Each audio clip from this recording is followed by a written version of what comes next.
Ramsar समझौता, Ramsar convention कहा जाता है, ये 1971 में हुआ था।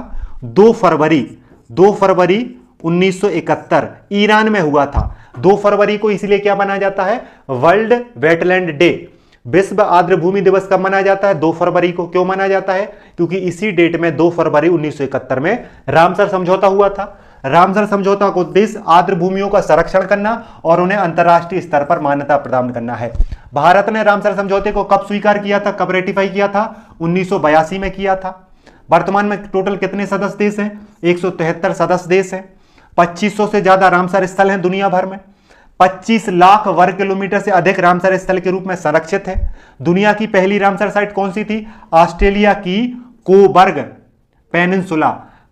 पेनिनसुला को 1974 में दुनिया का पहला रामसर स्थल बनाया गया था।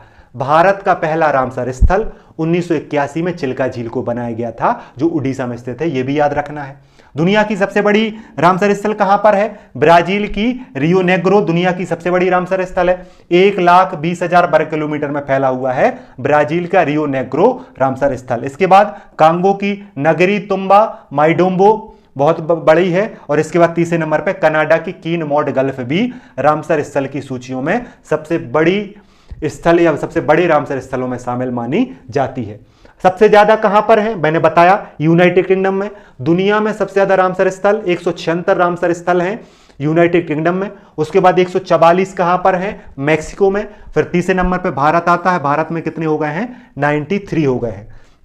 ठीक है। दुनिया में सबसे बड़ा जो है रामसर स्थल कहां पर है? अभी मैंने बताया ब्राजील में है, जिसका नाम क्या है? रियो नेग्रो इसका नाम है, जो 1,20,000 वर्ग किलोमीटर में फैला हुआ है। इसकी बात करें रामसर साइट का महत्व क्या है? ये आर्द्र भूमियां अंतर्राष्ट्रीय दर्जा प्राप्त होता है, जिससे जैव विविधता को संरक्षण मिलता है, पारिस्थितिकी संतुलन बेहतर होता है, बाढ़ नियंत्रण में रामसर स्थल की भूमिका है, जल प्रबंधन में है, भूमि जल को रिचार्ज करने में है, कार्बन के संग्रहण में भी बहुत महत्वपूर्ण भूमिका निभाती हैं रामसर स्थल। जो आपको ये दलदली भूमियां दिख रही हैं, ये पक्षियों के प्रजनन में और इनमें वैज्ञानिक सहयोग बढ़ता है।